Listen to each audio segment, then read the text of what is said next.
So let's go see. I think I see it, Andre. You see it? Yes, I think I see it. It's out front. How cool is that? Oh, Andre, I know. That looks so cool, dude. The most off-road worthy Silverado 1500 truck that GM has produced to date. All right, let's go for a ride. Please no donuts yet, okay? Don't do donuts. I don't want to get dirty yet. That right there is the all-new 2022 Chevy Silverado ZR2, a brand new off-road truck. And I'm here at my buddy's garage. This is German Auto in Boulder, Colorado. And my man Toby is gonna actually bring this truck in because I wanna show you underneath it. It's an off-road truck. I think we need to learn all the details. Hey Toby, let's come in. We're gonna put it on the lift and show you every detail underneath. Take a look at the suspension, skid plates, tires, shocks, and study it, and also get a professional certified mechanic's take on what we have here.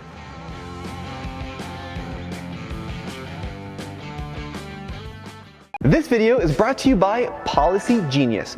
When buying a home, you've got a lot to juggle. Well, Policy Genius makes it super easy to find the best quotes from the top insurance companies so you can get your lowest prices fast. Inflation is the highest it has been in a generation, but did you know one of the easiest ways to save money is by reshopping your home and auto insurance policy? Policy Genius is your one-stop shop to find and buy the insurance you need. Click the link in the description or head over to policygenius.com/TFLtruck and answer a few questions. The Policy Genius team works for you without bias or favor to any one insurance company. Policy Genius will show you price estimates for policies that fit your needs. The licensed experts at Policy Genius can look for ways to save you more money. If you like what they find, they'll get you switched over for free. Customers who bundled their home and auto policies with Policy Genius saved an average of $1,250 per year over what they were paying. Even after you're covered, Policy Genius offers claim support and easy reshopping to save you money when it's time to renew. Head over to policygenius.com/TFLtruck to get your free home and auto insurance quotes and find out how much you could save. All right, Toby, so the truck is in the air. Thank you for doing this. You're welcome. So first of all, I think everybody out there wants to talk about the frame. Yes. It's coated, right? I mean, it is. GM's been doing this for how many decades? Long time. Many decades? Long time. But they don't coat them with the proper stuff. You know what I mean? So it's how thick is the coating is what I really would like to know. Yeah, so you can kind of see it. I mean, if you touch it with your finger, it's kind of soft, right? It is still a little like almost tacky. Is that how it's usually is? Like, have you seen older vehicles with similar? Well, the one thing I do see is they spray not only the coating on the frame to keep it from rusting and keep it black and nice. What they do is spray a coating of some kind of special oily, waxy, residuey chemical on there, and that's what I believe we're feeling. Okay. Because I see it a lot on the European stuff where they have this extra spray that keeps it from rusting and kind of seals it. Yeah. And it helps it last a lot longer down the road. Yeah, so I mean, GM's been doing this and they're still doing it. I mean, this is a brand new truck, brand new model, in fact. ZR2 is their top dog off-road truck. So, so everything, I mean, looks really nice and clean, right? So there's no like, you know, my F-150 hybrid that I bought a year ago had some rust on the axle. But we're not seeing anything. No. It looks nice and shiny. Yeah. Drive shaft? Drive shaft has a couple black marks on it of over paint or something, but maybe a little scratch on it, but no. It's a little warm. I drove like 4 miles to get here. Yeah, I know. It's a rough road out on Broadway, though. So I needed the ZR2 just to make it down through the road work. All right, so let's start in the front and walk our way backward. This is a modular bumper, so you got the corners on it. Obviously, it's cut for off-road approach, right? And if you bend one part, you don't have to replace the entire thing, so it's pretty nice. The tow hooks are here. Then it transitions into the skid plate. Yeah, and then it comes back to the second skid plate back here, you know, which covers up, look, the front differential right here, and all the rack and pinion components and all that stuff gets covered by the second shield here. Yes. Obviously, independent front suspension. I mean, I think that's pretty obvious for a light-duty half-ton truck.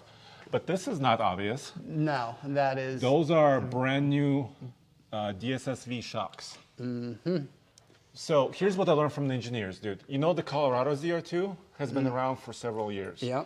They're using similar technology, and actually the piston, The main piston? the main piston size is the same as a Colorado. Is it? Because they said it was actually strong enough and capable enough for the Silverado.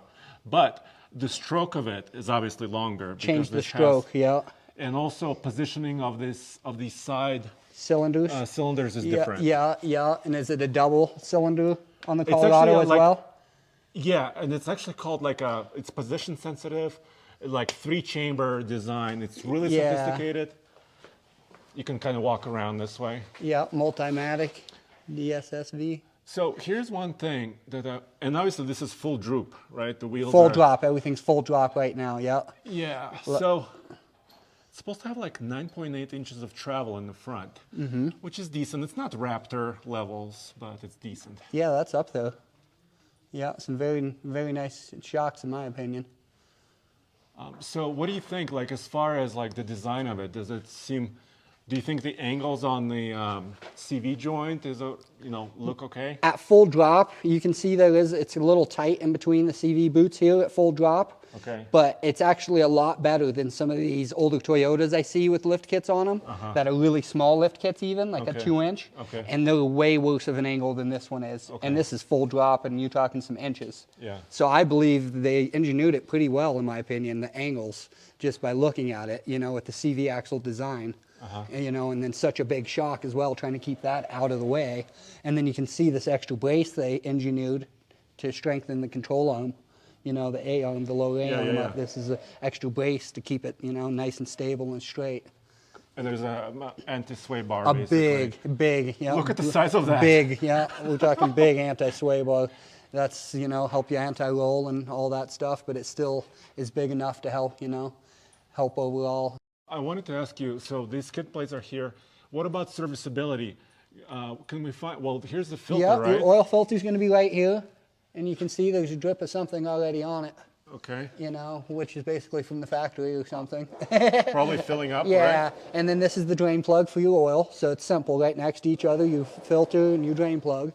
So that's about as simple as you So could that get. looks good because That's some other basically trucks, like, you have to reach higher. up in there in the hole, Yeah. and then you get everything oily. This one you might get a little oil on a few small things, but overall, it's a really good location for those two, in my opinion. And then you got your transmission here and the transmission pan here, which goes over the exhaust. So that's a little bit. The exhaust is a little bit pancake Yeah, here. they had to do that for clearance. I didn't do that. Yeah, I can tell. It's a better job than I would have seen from any client. Okay. Yeah. And obviously 2 cats, right? Double cat, one Yeah. on each bank of the exhaust. Of the V8. Yeah, Yeah. And then it goes into a single. Bank 1, bank 2, yeah, and then it Goes comes in- back to a big flex pipe here. Yep. We're talking big. That's how you get the horsepower nowadays. They're going to bigger exhausts and Okay. letting them breathe a little bit better. You can see the V-band exhaust clamps from the factory. That's really nice. Okay. And really. So this is the standard exhaust system in the ZR2. They also offer Chevy Performance boreless system. Ooh. That I don't have right now, but I really want. I So want to get one. would you know if this would be a stainless steel exhaust? But yes, boreless stainless steel, Mm-hmm. and they have much smaller mufflers. Uh-huh. Obviously, this muffler. Ooh, it's warm. Oh yeah, she's gonna be hot. Hot as a cookie. Yeah. Heat but your lunch up. When I get that, I'll bring it over. Okay. Yeah, put that on. Yeah. I'm guessing a new exhaust is probably going to bolt up right here at the main distribution. I think and it's cat back, yeah. Yeah, cat back exhaust. It's going to go all the way back to the new muffler and new tips. And check out the transfer case. I'm sorry. Oh look, it's Magna. It's a component by Magna right there, and it's got a skid plate. Oh yeah, yeah. They basically same with these GMs since early 2000s or earlier. They went with these skid plates, and it's been a great design. So they kept up with it and made them a little beefier, in my opinion, over the years, and changed them a little bit. But definitely, as long as you don't hit a massive boulder, you'll be good. And then this transfer case is capable of all-wheel drive, so it's able to kind of disconnect the front And drive decide what it wants. 4 low and 4 high. And I seen it did have some differential locks as well, front and rear. front and rear diff locks. Actually, we cannot see the front it's hidden by the skid plates, right? Yeah, so your front diff's going to be right here. The front drive shaft comes in, and this is the front diff we're looking at up here in the corner there. Yeah. The nice shiny, and then it comes out to the axle tubes, and those axle tubes go to the CV shaft on that side. So your diff's actually offset in this thing on this driver side a little bit. Yeah. But it looks as shiny and new as, you know, it could look. I see a fill plug for the diff in the front. Not too bad of access, actually, for it up here. It looks pretty decent. And I'm assuming it's probably going to be electronically actuated differential locks. Yes, because there's actually a button, a driver selectable. A selectable, system. yeah, depending on what you like. Yeah. Or how stuck you get. So now we're still underneath the cab, so the cab keeps going. Now we're here to the fuel tank. So this truck, since it's a crew cab Chevrolet, it has a 24-gallon tank, which in my opinion is maybe not too, you know, I want it a little bit bigger. It's a little smallish, but dude, there's nothing protecting this. Nope, no protection except a couple heat shields right here and a couple straps that hold it in. So actually there's a front plate of some sort. A plastic. Yeah, so it's Let's not be really honest, for that's obstacle. a plastic Yes. distribution divider. So here's the rumor. I just heard this. They might have a Bison version of this coming next year. And the Bison version is from American Expedition Vehicles, and they'll have full skid plates. Front to back. Yeah. Yeah. For the fuel tank. For the fuel tank and the especially. rear And the rear diff. Yeah. Yeah, which is usually going to, you know, come up at the angle and even come out a little bit sometimes. Yeah. Be a nice big skid plate here to cover up. That way you don't hit the stuff really bad on a rock. All right. Now the exhaust goes over the axle, Yeah, right? from the muffler comes up over the axle, because that way when the axle stuff's up in there, it's got room and doesn't hit the exhaust. And then they split it and branch it back into the Y, which shoots out both ends there to, looks like some smaller mufflers or resonators back Yeah, there possibly, resonators, yeah. 2 resonators. So let's get on the rear of the truck really quick. I wanted to mention a few things. Well, first of all, I see no surface rust. No. Which is really great. Spotless. Spotless, really good. So on this bumper, some of the newer trucks have cutouts here where the exhaust is pointing out. They went away from that for this model because they said they wanted to hide the exhaust pipes Up further. in there. That way you don't back up into a rock and bend your exhaust Yeah. tip. So this is kind of your Low point. Hopefully your low point Or, is here. you know, your spare tire, but that's... I hope not. Yeah, yeah. But the great thing is, look at this. This rear, the spare tire is the same wheel. Factory and the same, wheel. And the same Factory full tire, size. full size. That's So very... it's not like a not a space saver. not a chintzy tire. You can Yeah. actually put it on and not worry about it and drive some miles at the right speed. And Yeah, which is awesome. And it's wired for, you know, trailer towing. trailer towing, yeah, and all the wiring is there, it looks like. Yeah, all these wires and stuff are for the trailer package. Okay, so now I'm gonna go to the rear suspension really quick. That's why I brought the tape. So here we go. Okay, you ready? You can see the frame up here in the rear. And with the Ram TRX and some other trucks like the Ford Raptor 3rd Gen, now they're putting their shocks actually outboard of the frame and going to coils, right? So they'll have a coil spring right here. No leaf spring. No leaf. Yeah, So just a coil. GM is still doing the leaf. And also block lift. Yeah, minimal little block in there. Yeah, I would have thought that they may go with like a separate full-length leaf. You know Yeah, what I'm extra saying? shackles or Yeah. something. Yeah, but anyway, it is what it is. But here's one of the things that I think people are wondering about. This pushes the shock mount further inside. You see what I'm saying? So it's about, if you measure from the tire, From the rim itself or the tire. or the tire here, it's about 8 to 9 inches right here. So 8 to 9 inches. I just measured the TRX that we have in our fleet. That's about 4 inches. 4 inches. So it's about, the shock is about here. Yeah. So this can be hung up on something. You see Yes, what I'm it's a saying? low point. Yeah. And it's farther out here instead of being tucked in more here where your rim, you know, your tire is going to hit rubber first before Yeah. you hit it. This is kind of a low point for the rear diff, definitely. So that's the only, I guess, maybe And it's- negative of this. You know, and if you plane across the actual low point of the diff and those, to me, it would, you talking, you know, from here to all the way across definitely seems to be a little bit of the low point. Yeah. It's all about the same. So it's supposed to have about 11 inches of ground clearance overall. Sometimes it's weird where manufacturers measure that from. Exactly. Right? Different manufacturers sometimes measure differently. So I've never hit this in the Colorado truck, for example. But some people are complaining about that. Yeah, they complain because that location of it is in a bad spot. So that's the only thing about the suspension.